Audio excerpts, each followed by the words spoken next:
Good evening, everybody. My name is Jackie, and on behalf of Dublin UNESCO City of Literature and Dublin City Libraries, I'm delighted to welcome you all here this evening to Rathmines Library for our special One Dublin One Book event. And to anybody watching online, a very special welcome to you as well. We hope you enjoy this evening.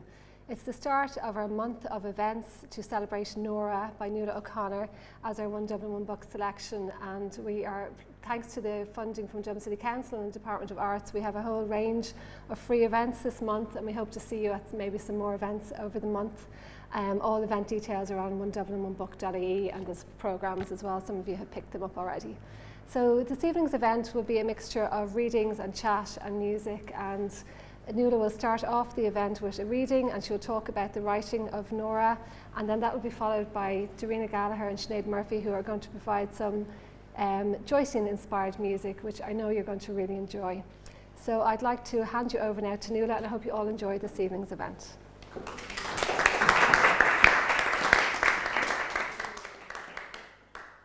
Thanks a million, Jackie, and thanks to everyone for coming. This is the fourth event, but it's actually the first one that's live in Dublin. So we're kicking off the first of the live events here tonight in Rathmines, this gorgeous library. So I thought I would just tell you a bit about my relationship with Nora and Joyce and how it came about that I wrote the novel, and then I'll read a bit and talk a bit more, and then read a bit more, and then the girls are going to sing. So I am a Dub. I'm from Palmerstown in West Dublin, and I moved to Galway 25 years ago. And when I moved to Galway, I was aware of Nora as Joyce's life partner, as this kind of courageous woman who was on my radar in the sense that I had read the biography of Nora that came out in 1989 by Brenda Maddox, and I had seen in the year 2000 as well the film about Nora by Pat Murphy and Jerry Stembridge. So I was very aware of her as this kind of earthy maverick who had run away from Galway herself and then run away from Dublin with Joyce. It wasn't until a few years ago I was studying Italian by night in NUI Galway, and I had to write an essay about Joyce's friendship with the Italian writer Italo Svevo. And all the time I was researching my essay, I was much more interested in the research that touched on Nora. And I started to have one of those thought processes. How did she feel about her life? What was life like with Joyce, the drinker, the writer, the person who had shallow roots? And so I did what I often do. I wrote a short story about them. And the story took them from essentially the day they met on the 10th of June to when they left Ireland in October of that year, 1904. And so it was about their burgeoning love and their decision to leave. Around that time as well, I think about a year before that, I had adopted a cat from GSPCA, and I had called her Nora Barnacle. So Nora was sort of a swirl in the ether, and I often find my books grow out of a swirl. So I have written a similar type of novel, what we call a biofictional novel, though I've been advised to stop saying that, a biographical fiction novel about the poet Emily Dickinson. And that came about because I had been baking Emily's cakes. I had heard she was a great baker, and I started to make the cakes that she made. And again, this swirl happened whereby I wrote a poem about Emily, and then suddenly I found I didn't want to leave her alone. So the same thing happened to me with Nora. I was enjoying my commune with her so much. I wanted to stay with her and see how she felt. So these types of novels about real figures, and I'm very interested in maverick women, as you might guess from those two, and I've written another one about an English aristocrat who married, an English music hall girl who married into the Irish aristocracy. That one was called Becoming Belle. So I'm interested in these women who essentially push against what would be expected of them. So Nora would have been probably expected to, like her mother, marry somebody, settle down and have 8 babies like her mother. But Nora had other things in mind. By the time she met Joyce, she was already with 7 years work experience under her belt. She worked for the Presentation Nuns in Galway. She was a porteress, which meant she answered the door, there was silent order, and she also worked as a laundress. So she already was earning her own money. She had left Galway because she had a row with her uncle, Tommy, about a Protestant boy, Willie Mulvey, that she was walking out with. Tommy disapproved. He beat Nora, and she decided, that's it, I've had enough, I'm leaving. And she ran away to Dublin. She didn't tell anyone she was leaving except for one of her friends. So off she went, got a job almost straight away in Finn's Hotel. And luckily for Nora, it was a live-in job. She got a room there, and she worked as a chambermaid and also in the bar. It was one of those hotels where you did a bit of everything, like most hotels. I did the same thing myself in Switzerland when I was 18.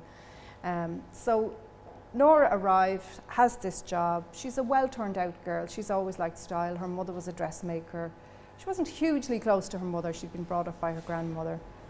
And Joyce spots her on the 10th of June 1904 walking along Nassau Street and approaches her. And he's in some mad, eccentric, borrowed outfit. He has a long, pale-coloured coat on. He's a yachting cap on, the ratty plimsolls he was so fond of. And she thought this guy was a Swedish sailor coming to accost her, but then he starts to speak. She hears his lovely educated tones, and as we know, Nora liked an educated man. Her boyfriends up to this were all a lot older than her and educated. And so he must have been beside himself when he heard her beautiful name, Nora Barnacle, such an unusual name. And also he loved Ibsen's Nora. So there was a nice little clash of interest there for Joyce, because as we know, he was a great word hoarder and loved to pick at people's brains and stories and backgrounds and knowledge in order to have things to write about. So very quickly, by the 16th of June, they were walking out together. They had their first date as such. And very quickly, because we have letters extant from Nora and Jim from this time, they fell in love. He wouldn't call it love for a long time, but she was certainly extremely smitten with him. And they were very close, very fast. And he told her he wanted to get away from Ireland. And he asked her, will you go with me? Is there one who understands me, he said. And she said, yes. She was a woman ripe for adventure. She had met him, his equal in confidence and in sort of inbuilt sensuality, maybe. They were two gorgeous, confident young people, and they fell in love and eloped together, unmarried, to Europe. So the idea was that Joyce had a job lined up, but when they got to Zurich, there was no job at all. So they ended up going, first of all, to, well, by a roundabout route, they ended up in Pola, which is Pula in Croatia today. So I thought I'd read you a little bit from the start of their relationship. They're a month out of Ireland at this point, and you'll see what happens. It's Nora's voice, by the way. It's a first-person narrative. My stomach swills like water down a drain, and my head on the pillow is leaden. I grunt and sigh and tell Jim to get up without me.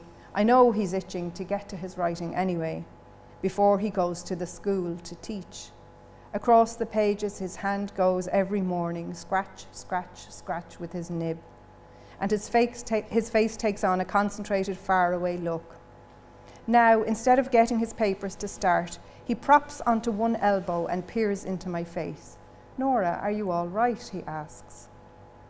Oh, that pasta I ate last night, little as it was, it's threatening to heave out of my gullet onto this bed. I let out a groan that would rouse a graveyard. We had gone to the Café Miramar to eat because our potatoes ran out, and I was too tired to walk from Via Giulia to the market, buy them, walk back, peel and boil them.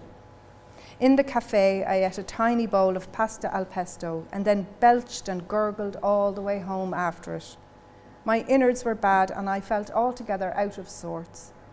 Now the smell of that pesto comes back to me and the sharp green taste of it, and I retch. Nothing comes up. I'm in a savage mess this morning, Jim, I say. I think you're in a peculiar way, Nora, that's what it is. Oh, what do you mean? Spit pools in my mouth and my whole throat fills with a sourness that's starting to feel familiar. I've had it the last few days. It must be the food, I whisper. All that garlic. Or I took something here at home that was on the turn, the milk maybe. 3 days in a row, he says. I think not, my love. Don't we buy fresh milk every day? Jim lies back on the bed beside me. His arm brushes against my breast and I shove him away. Oh, don't tip off me, my nipples are stiff as pegs.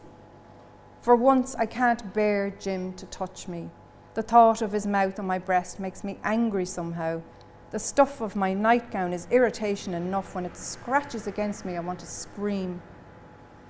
Jim leans close again, his breath mucky from old wine and tobacco. And I lurch away. This time, what little is in my stomach hurls up through me, out of my mouth and onto the floor. Oh, I cry, sweat oozing between my eyebrows, down my back, under my breasts. I'm mired, Jim, I'm in bits altogether. Still, I make to rise from the bed to clean up the sick, but he gets up first and wipes the floorboards with a rag. I lie back and will myself to sleep, for it's only in oblivion that I don't feel unwell. Nora, I tell you, you're in a peculiar way. Why are you riddling me, Jim? Tell me, what's wrong with me? For the love of Lucifer, girl, you're pregnant. My eyes snap open. I clutch my belly and moan. Oh, Jesus, oh, God, oh, Mother Mary. I don't want him to be right, but as sure as shit stinks, he is right. Oh, Jim, the poor little one-een. We're not even married and we've barely a pot to piss in. How on earth will we feed a child? Jim laughs and sits on the bed. He points to my front and I lift my nightgown out from the neck to look down at my breasts, mauve and taut, and I can't help but laugh too, though in truth I'm well and truly vexed. I can only imagine what Mammy would say to see me unwed and now with a baby on the way. So that's little Giorgio grown inside Nora. They end up back in Trieste after this, and Giorgio and Lucia, their second child, is born there. Jim has a job in the Berlitz school teaching English. He ran away from Ireland to escape conventionality and in a sense ended up in a conventional situation. They're not married, we'll put that aside, but he's the head of the household. They have 2 children after a time. And he has to work in order to earn money to feed them. Now that doesn't stop him spending a lot of the money drinking by night with sailors and whoever he can find to go drinking with them around Trieste. And soon enough he asks his brother Stanley to join them in Trieste, essentially to build up the coffers. And Stanley does come and lives with them until such a time as Jim is driving him bananas and he moves out. And then they bring 2 of Jim's sisters over, Eva and Eileen, very Irish thing of bringing over emigrants, but this is unusual in the sense that they're in Europe, not the UK or America. So it's an unusual migration. Nora has to learn Italian, and Italian becomes the language of the household. And Trieste really is where they became a family, where they truly fell in love, settled, knew each other, played music together and sang together, made friends together. And really it was their home. And the only reason they left Trieste was because of World War I. So all this time Joyce is having terrible trouble having Dubliners published. Chamber Music is published, his book of poetry, gets scant reviews. And he has the idea to write Ulysses. He's gathering the ideas for that. He begins that in 1914 before they leave Trieste. In the meantime, they have a little sojourn to Rome. Joyce is a great man for schemes. He decides he's going to go and work in a bank. Goes to work in Rome, hates Rome. I'm paraphrasing, but he says something like Rome is like a city. It's like a man displaying his corpse, his grandmother's corpse, for money, you know, something like that. He's very rude about it and they don't last long there. He hates the bank. The work is endless. It's like 12-hour days. Nora's very lonely. She's at home on her own with Giorgio and discovers she's pregnant with Lucia basically as they're leaving Rome. And then they get back to Trieste and they can't fit in again. They find it difficult. They stay there for another few years and then they go to Zurich. So Zurich, if you've ever been to Trieste and you've ever been to Zurich, you'll know that they're a huge contrast of places. Trieste is called the jewel of the Adriatic. It's this beautiful, it was under the rule of Austro-Hungary, but it was essentially an Italian city. Beautiful white buildings, big palazzos. It's there on the sea, and the sea is this gorgeous, shimmering blue. And they had a lovely, settled, decent kind of life there. And then World War I ejected them from that, and they ended up in 1915 moving to Zurich. And I don't know if anyone has been to Zurich, but it is a very different, atmospherically very different place. It's surrounded by mountains, and it has a cold kind of feel to it. It is a Germanic city, and the contrast was huge for them. And again, they speak Swiss German in Zurich, so again their children and Nora are moving language. Joyce is brilliant at languages, he's no problem picking up a language, but for the others it's not as easy. And the children have to make new friends. Brenda Maddox, Nora's biographer, said that Joyce's monomania about his writing ruined his friendships and, as far as one can tell, his children's lives. And what she meant about that was because Joyce put his writing first so often, and that he loved to move. He throve on flurry, as his biographer Elman said. And Stanny, his brother, said Joyce lived on the excitement of events. He liked shallow routes, and he liked to keep moving.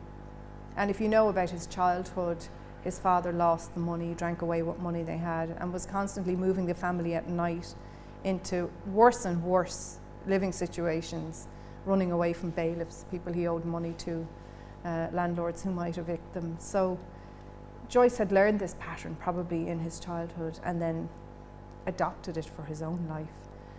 He wanted to be a gentleman writer. He wanted to write and be funded to do that writing, but it's very difficult if your books are not selling. But he did actually get sponsors eventually. But the Swiss years were quite poor. They lived in mud floor places a lot, and very poor places with lots of mice and different things like that.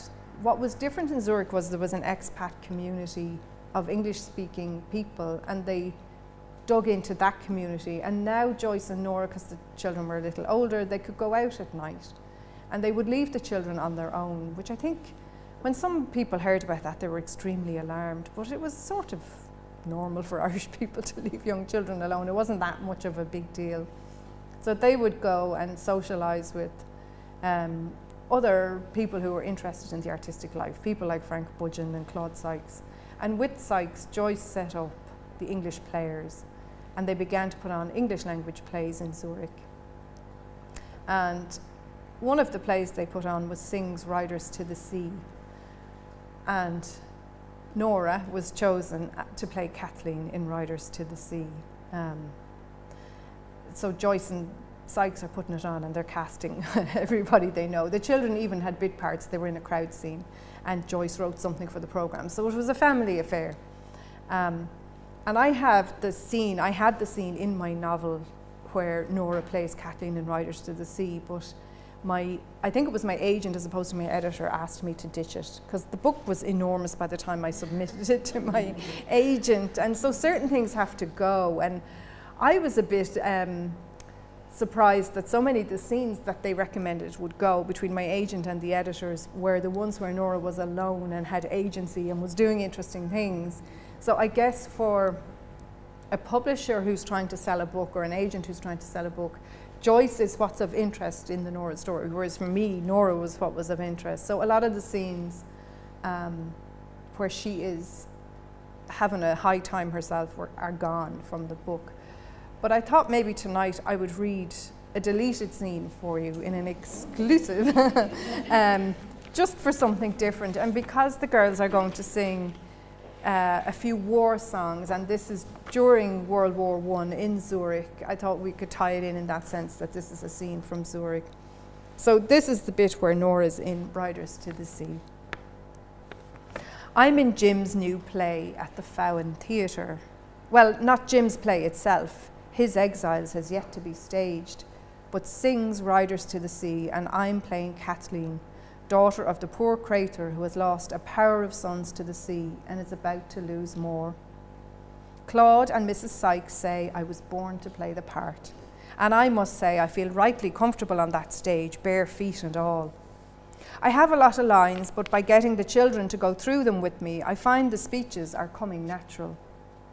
Everyone in our household is going around saying, Bartley will have a fine coffin out of the white boards and a deep grave surely, though it's the mother's line. Lucia and Georgie intone the words earnestly to one another in mangled Galway accents, and then they skitter with laughter. I'm training the other actors in their speech. I say their lines and they repeat them after me to get the sounds right, and Jim and Claude are pleased with us all. The play is a woeful tragedy of a thing.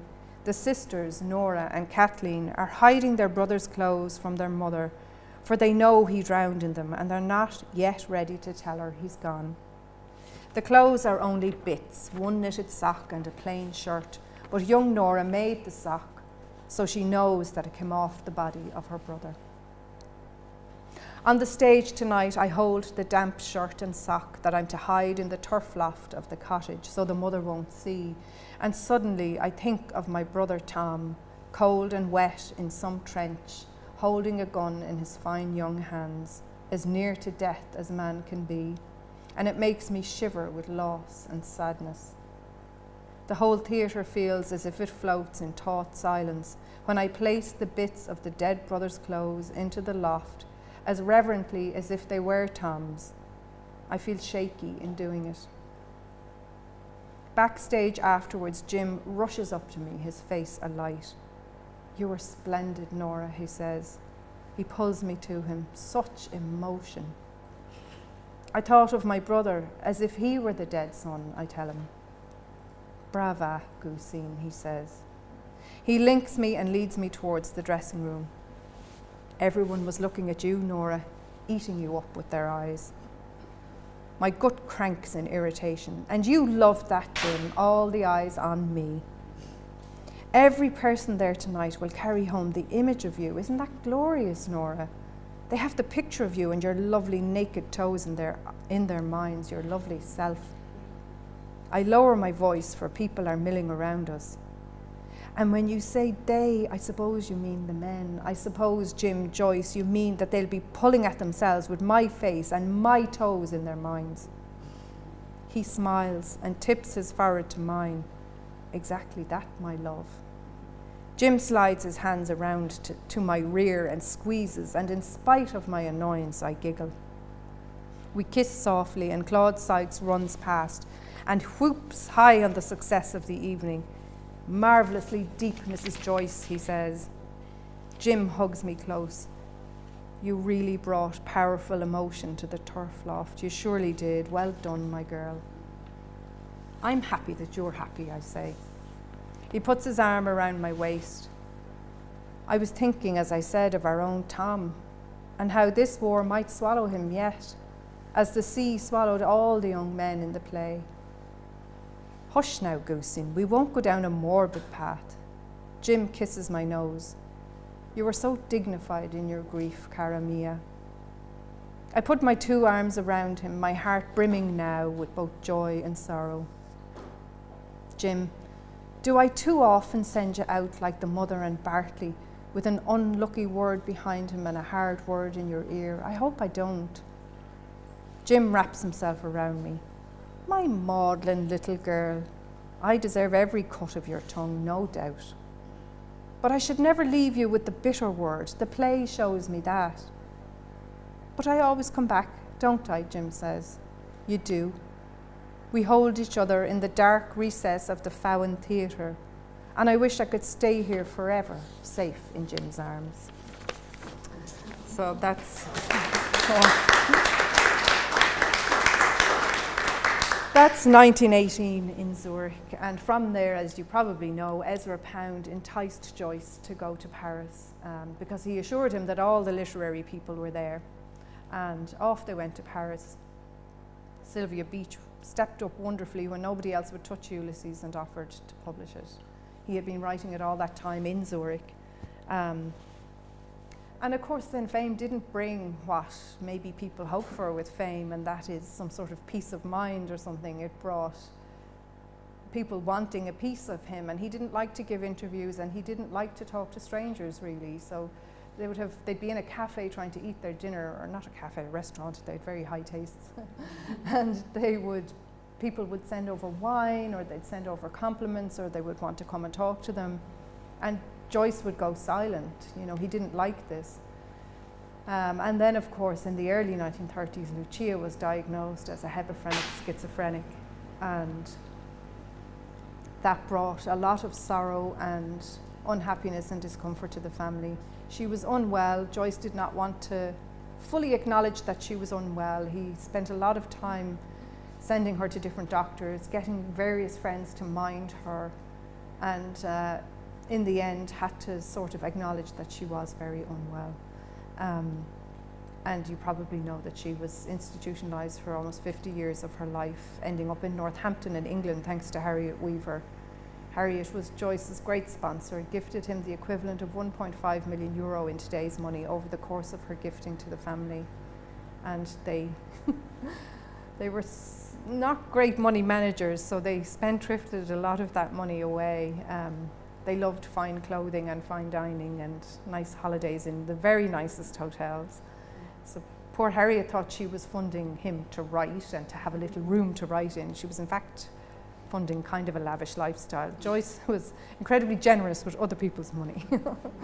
And that quote I said earlier from Maddox about his monomania perhaps ruining his children's lives, you know, Lucia was ill, but Giorgio too had a very beautiful voice,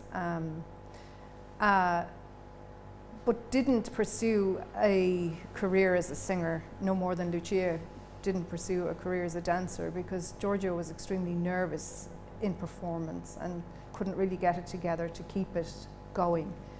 So neither of the children ended up with careers, and Giorgio essentially turned into Joyce. Having disdained drinking, having watched his father drink, he then became a drinker himself, and a gentleman, essentially, meaning that he lived off what money Joyce had, which was Harriet Weaver's money. So it was an odd situation. So the second part of the novel is actually quite sad, as we see all the stresses of illness and fame kind of come to fruition. But there was great love between Nora and Joyce, and they loved their children utterly. I have an exhibition in Molly, the Museum of Literature, that I curated, and it's a 20-minute audio-visual piece about the sort of bonds between Nora, Joyce, Giorgio and Lucia, and I include Stephen, their grandson, in it as well, through music. And there's various songs in that, like The Lass of Aughrim, The Brown and the Yellow Ale, which was Joyce's very odd party piece, and Giorgio Joyce singing Bid Adieu to Girlish Days, which is the only song that we know that Joyce composed, which I believe the girls are going to sing. So you have a treat in store. So I'll leave you there with those few words about my path into this, and I have to say it has brought me great joy, and I love both of them much more having done the research and written the novel than I did when I started out. My empathy and love for them only grew, and I think for me that has been an extra gift on top of the gift of Joyce's wonderful writing, and knowing Nora as his very earthy, very pragmatic, very wonderful and extraordinary rock and muse. So I'll hand you over now to Darina and Sinead. Thank you very much.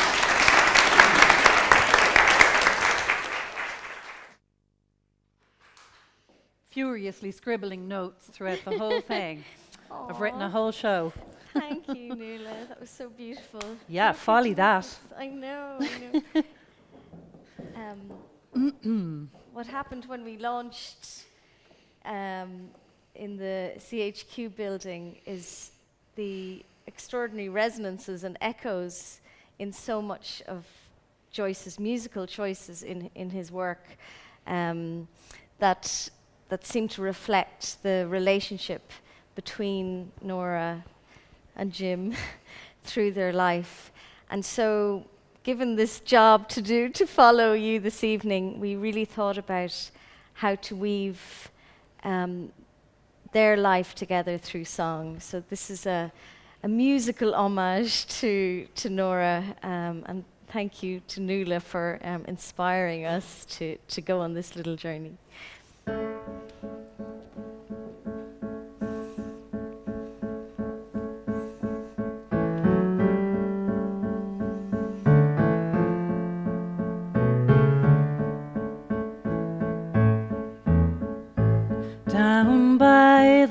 the Sally Gardens, my love and I did meet. She passed the Sally Gardens with little snow white feet. She bid me take love easy as the leaves grow on the trees. But I, being young and foolish, with her did not agree.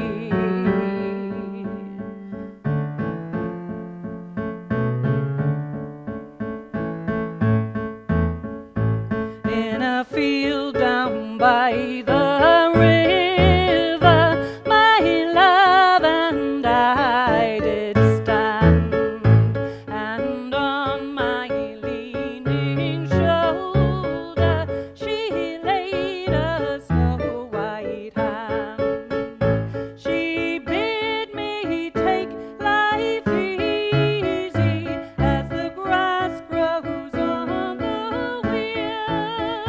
But I was young and foolish, and now I am full of tears.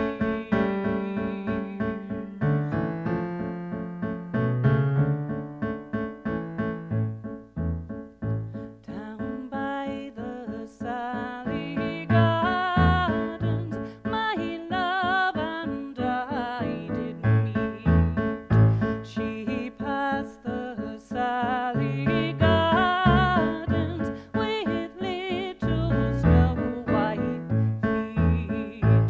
She bid me take love easy as the leaves grow on the trees. But I, being young and foolish, with her did not agree.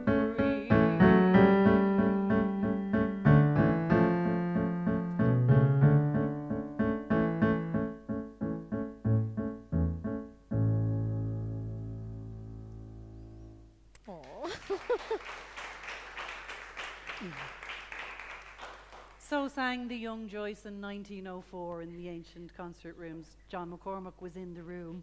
And I'm pretty sure Joyce didn't sing it like that because that's the Benjamin Britten arrangement, and Benjamin Britten wasn't born until 1913. But I'm sure he sang it beautifully because Nora totally fell in love with him and always thought he should have gone with the music and ditched that stupid writing altogether. So we like to think of that summer of love that Nuala described so beautifully, of a summer of song or love songs as well, that there was a real sharing of love through music, that Nora would sing songs to Jim and he would sing songs to her. But of course she was working in Finn's Hotel, up from the country, bit like myself, Sinead. So that Fine strap of a girl arriving up from the west. does that make me Joyce then, if you're Nora, seeing as I'm from Dublin?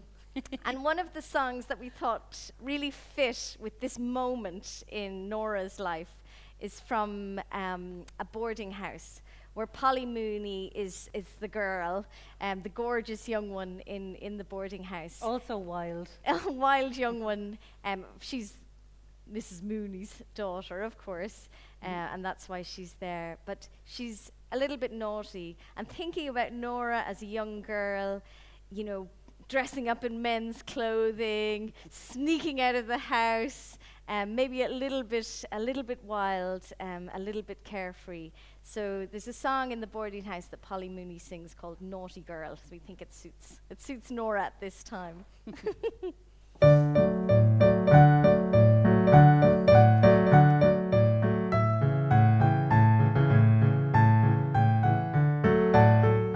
On Sunday nights, there would often be a reunion in Mrs. Mooney's front drawing room. The music hall artists would oblige, and Sheridan played waltzes and polkas and vamped accompaniments. Polly Mooney, the madam's daughter, would also sing.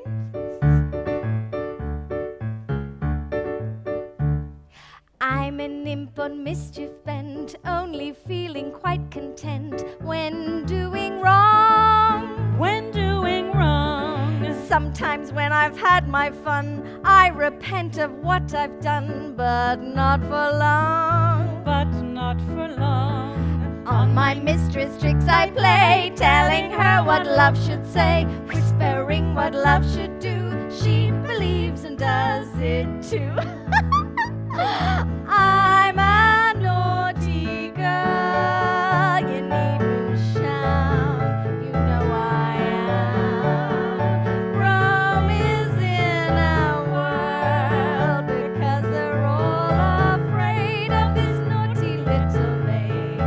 She's a naughty girl, you know it well, and mean to tell. She's a bad one, if we ever had one. Oh, she's a very, very naughty little girl. Dance, naughty little girl. Okay.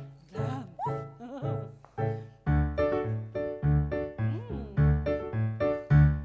At the Roman clubs, no doubt, funny tales you hear about my goings on. Your goings on. If I like to sit and chat, what can be the harm in that? Though daylight's gone, Though daylight's gone. if some youth with manners free dares to snatch a kiss from me, do I ask him to explain? No, I kiss him back again.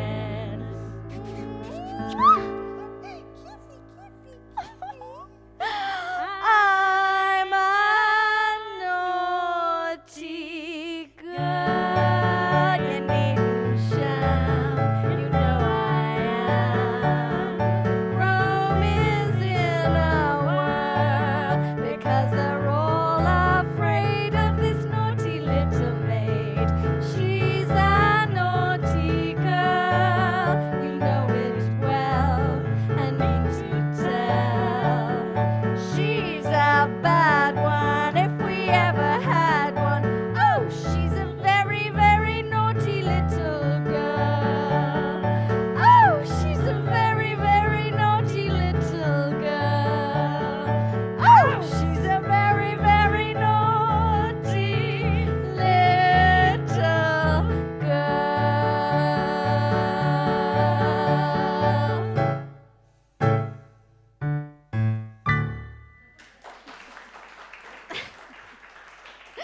Oh, the Noras.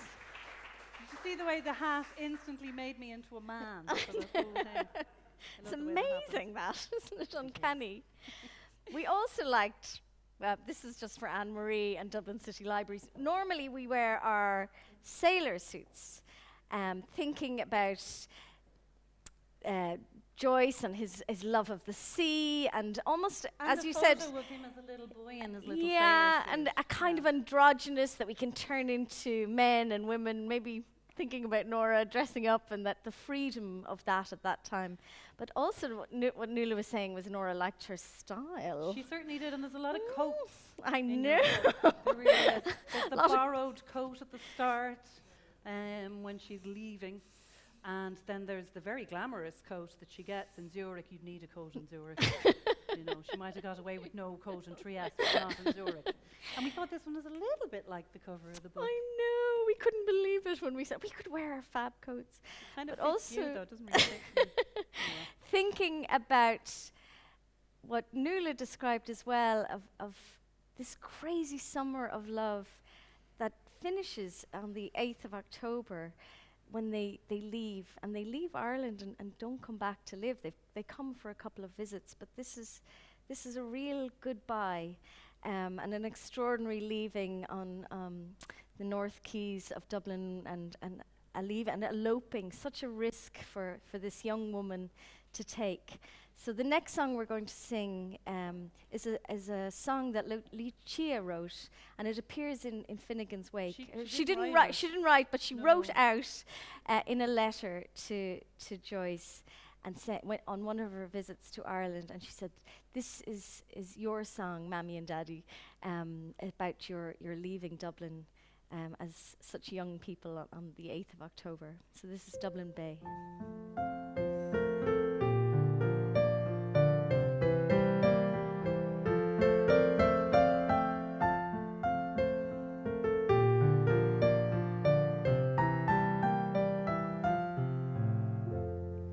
They sailed away on that gallant bark, Roy Neal and his fair young bride.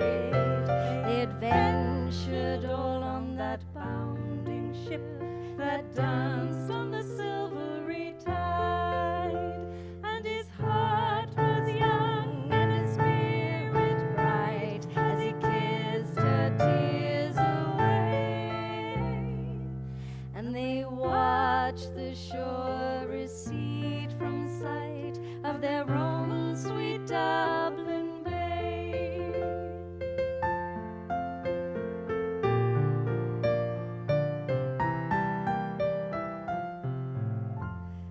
3 days they sailed when the storm arose, and the lightning swept the deep, and the thunder crash broke the short repose of the weary sailor's sleep. Roy Neal, he clasped his weeping bride as he kissed her tears away. Oh, love, it was a fearful hour when we left sweet Dublin Bay.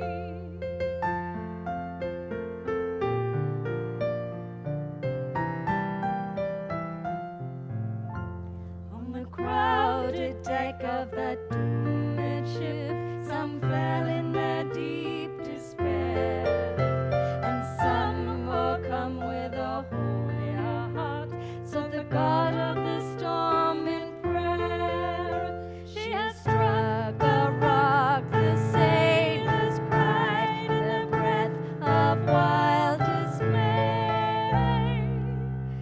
And that ship went down with that fair young bride that sailed from Dublin Bay. It's very hot in this really hot. But of course, it has to be said that they didn't drown. No. They didn't all drown. They landed in Trieste and started their peripatetic life. Really glad they came out right. But once again, in those stories that Joyce is writing, Dubliners at this time when his children are so young and he goes to Rome.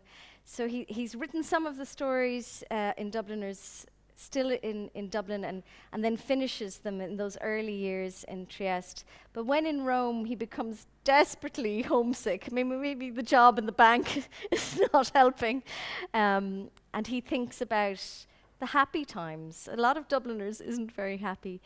But the final story, The Dead, is full of love and cheer and warmth and a sharing and family. And of course, the two characters, Gabriel and Greta, and their extraordinary, revealing story of their relationship that happens. Of course, the fact that Greta is this Connemara woman. Yeah, I wonder where he got that from. Beautiful Galway lady who has a story that perhaps her husband doesn't know. And this story is directly from Nora's life. I love the way she keeps dropping down on the floor. She's like I'm wondering, is it anything she approves of or anything she disapproves of? I'm not sure. But yeah, so we're going to sing a song from The Dead, the big famous one that Nora herself used to sing, and also her grandmother. Yeah, Joyce in one of his letters describes how he's visiting Nora's grandmother in Galway, and lo and behold, she sings the Lass of Aughrim to him as well.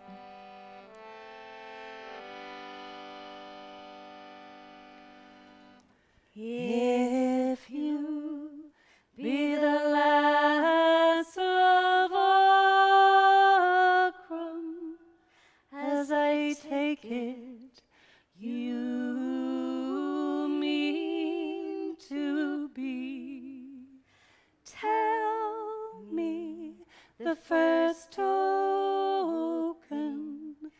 that passed between you and me.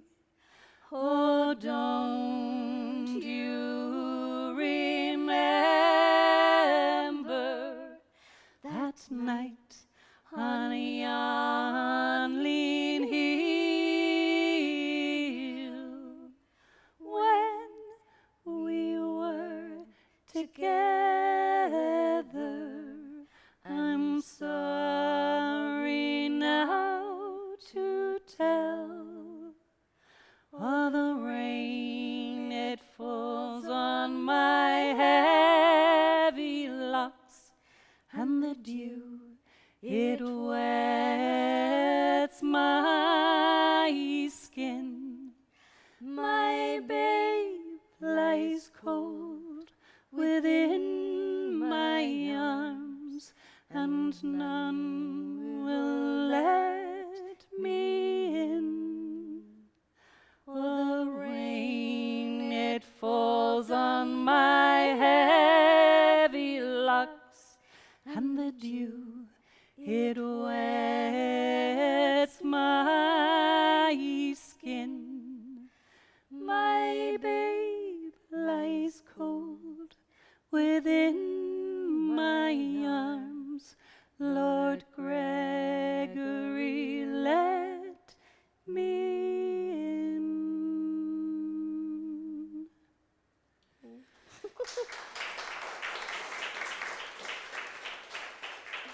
So it's the ultimate refugee song, really, isn't it? It just occurred to me. Anyway, this is a little bit brighter. So one of the things that did happen to poor Nora is that she realized that things weren't really working out that well, and that sometimes love fades a little, although not completely, of course.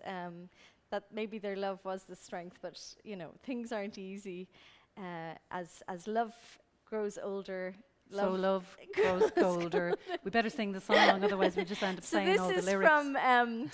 This is from a portrait of the artist, and it's actually a song that Simon Dedalus sings to Stephen. So the Simon Dedalus character is of course Joyce's father. Joyce's own father.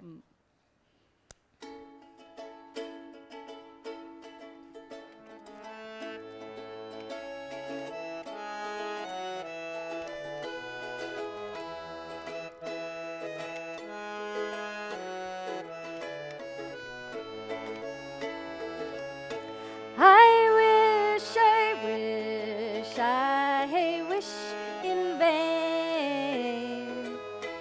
I wish I was a maid again. A maid again I ne'er shall be, till apples grow on the ivy tree.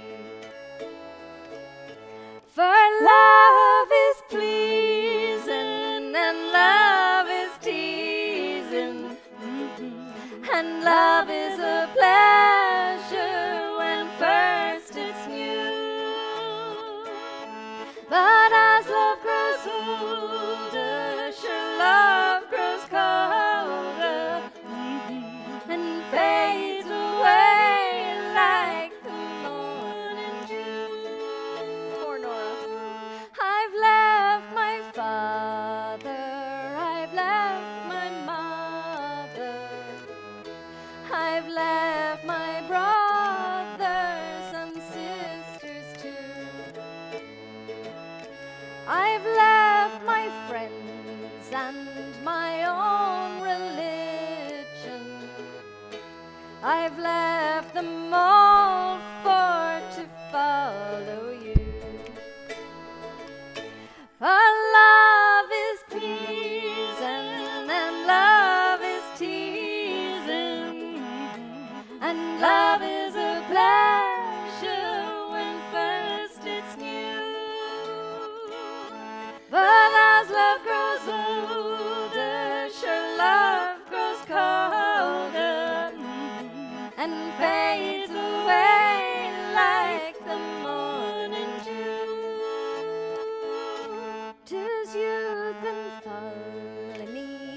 young and married. So here, my love, I'll no longer stay. What cannot be cured, sure must be endured, sure. So I'll away to America.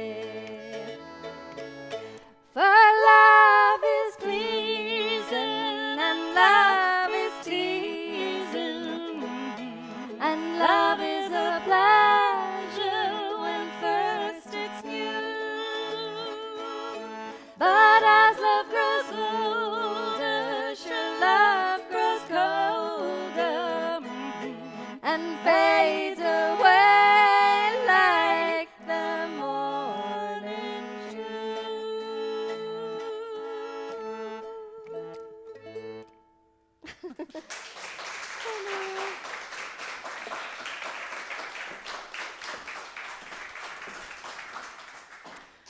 So then, of course, war breaks out. I really loved hearing Nuala read Thank the you so section much. from, not from the book. Yeah, because I love the play, Riders to the Sea. Well, not love, because it's really dark.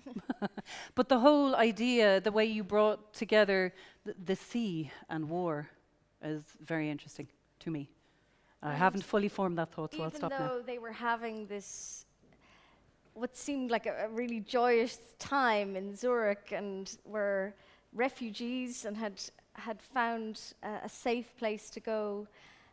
Twice in their life, they had to flee war, and Zurich was this safe place to go for them. And yet the thought and images of the boys in the trenches and the people actually fighting and missing loved ones. And that was so beautiful to hear that come in. And I guess that's what we're thinking of at the moment. Yeah. And finding safe places for people who need to flee. So Yeah. 2 songs we're going to sing, but together, that Joyce uses within his work, Shularoon and Johnny, I Hardly Knew You, both from the woman's point of view, the woman left behind and letting the soldier leave. Yes, and both very much woven into his work. Yeah.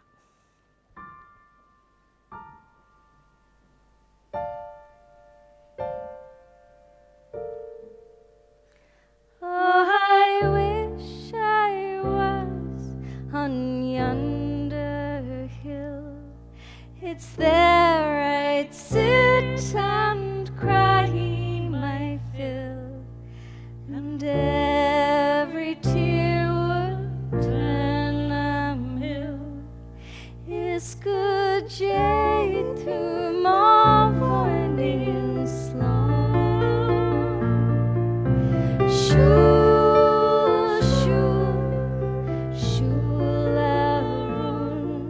shul sucker rock, shul cocoon, shul ders, August daily lam, is good jade through my winding slow.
haven't an arm, you haven't a leg. You're an eyeless, boneless, chickenless egg.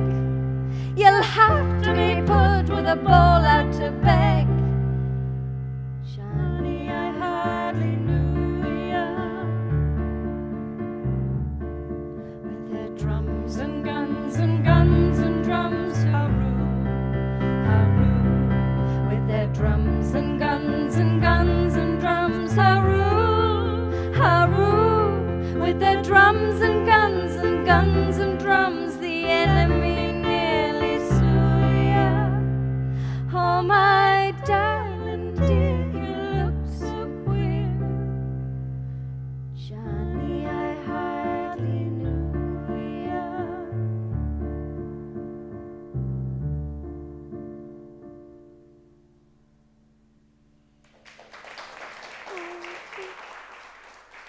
Oh, the wedding. That seemed to take on a different resonance. I'm getting dressed for my wedding. Okay, you get dressed for Sorry, your wedding. give me See, a it moment. wasn't all doom and gloom. I know, it was very exciting, but There it took was- ages. Yeah, how many years? From 1904 to 1931? That's loads. Yeah, you do the sums.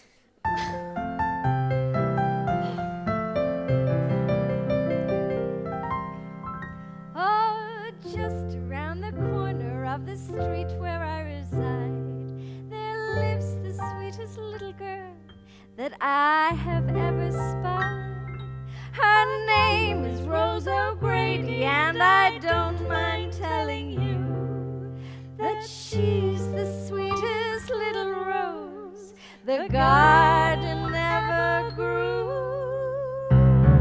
Sweet Rosie O'Grady, my dear little rose, she's my steady lady, most everyone knows.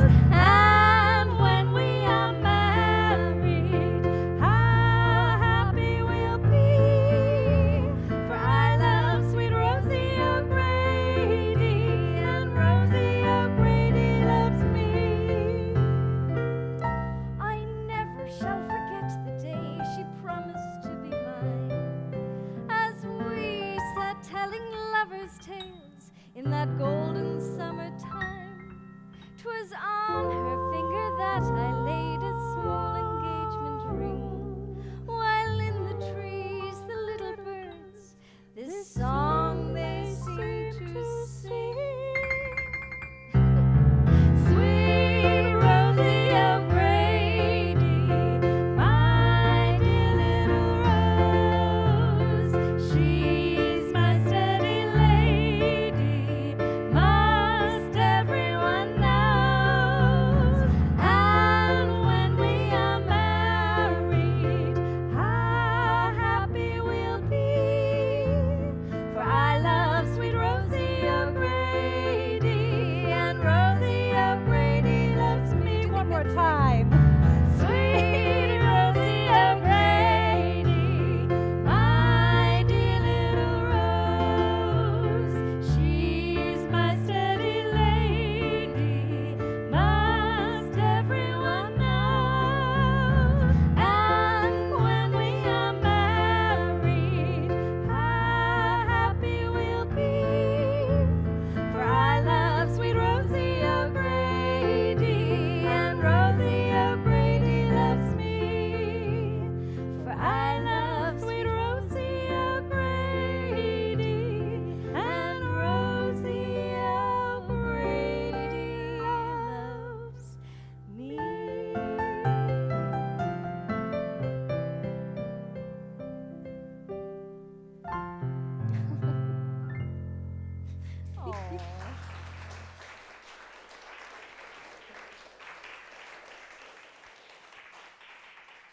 Which brings us round the bend by commodious turn to the end.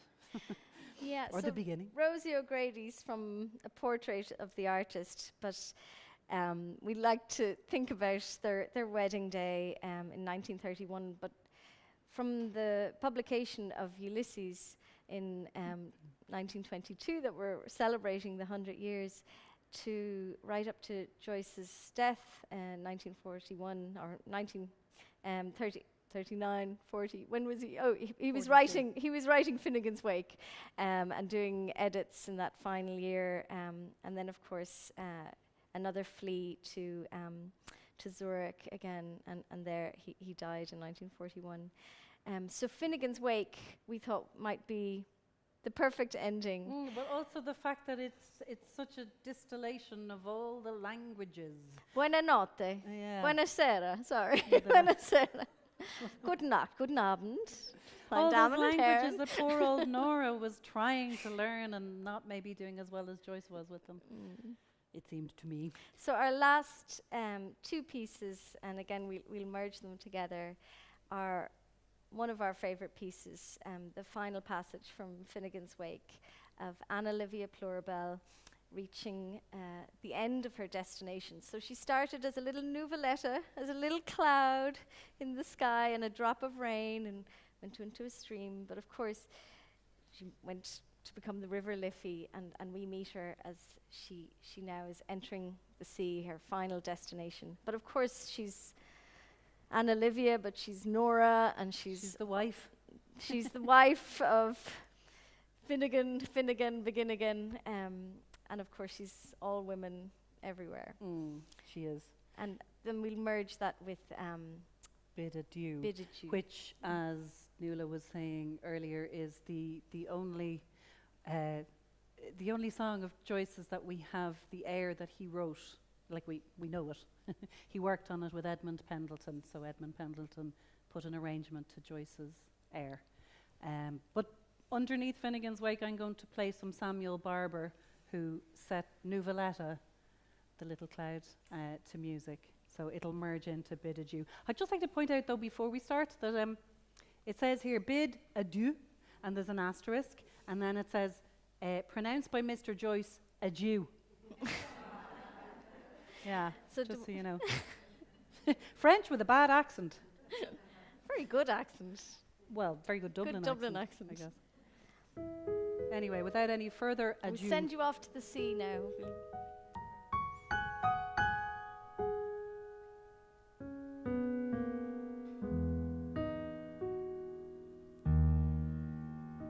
I'm going to start that again because I've started in the wrong place. Do you see what I've done with my music? There's all bits everywhere. I'm just going to start that again. So, Well, Anna Livia, she was stopping and starting. She couldn't quite make it out. better find it now.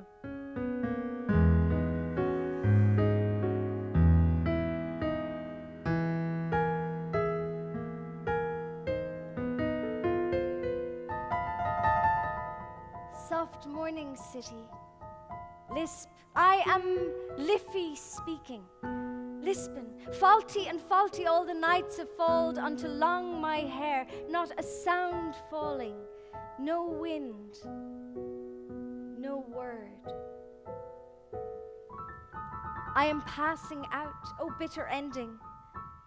They'll never see nor know nor miss me. I'll slip away before they're up. They'll never see nor know nor miss me. And it's old and old, it's sad and old, it's sad and weary. I go back to you, my cold father, my cold, mad father, my cold, mad, fiery father, till the mere sight of the near size of him, the moils and moils of it, moan and owning, makes me sea silt, salt sick. And I rush my only into your arms. I see them rising. Save me from those terrible prongs. 1, 2 Mormons more, so ave laval. My leaves have drifted from me, all. But one clings still. I'll bear it on me to remind me of Liff.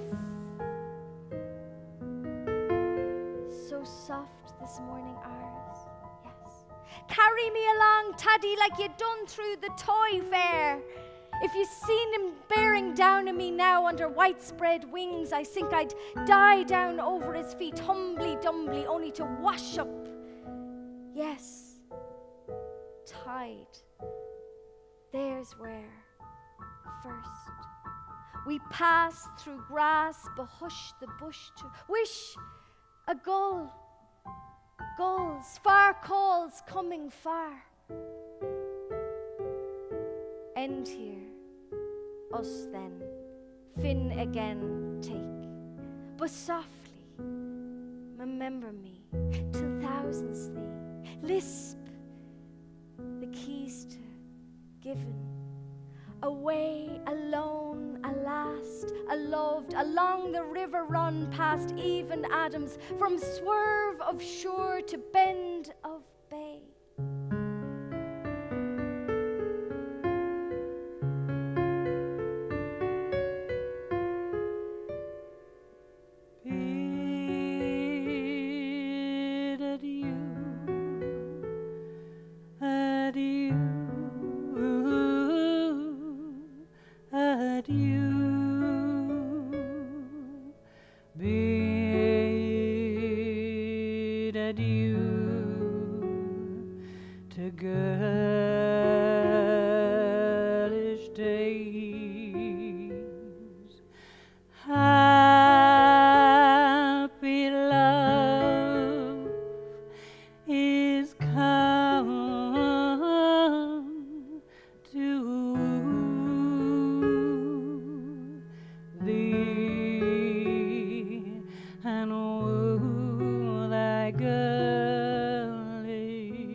Become thee fair, the snood upon thy yellow hair.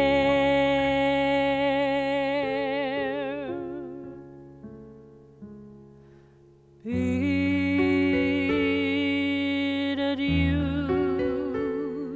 adieu, adieu, adieu to girlish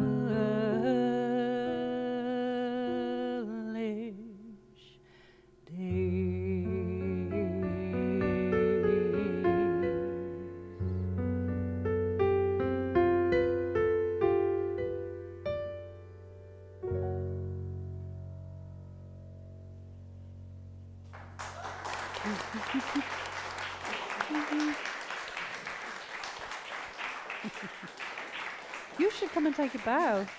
We usually bow after our shows, like theatre people. You come too.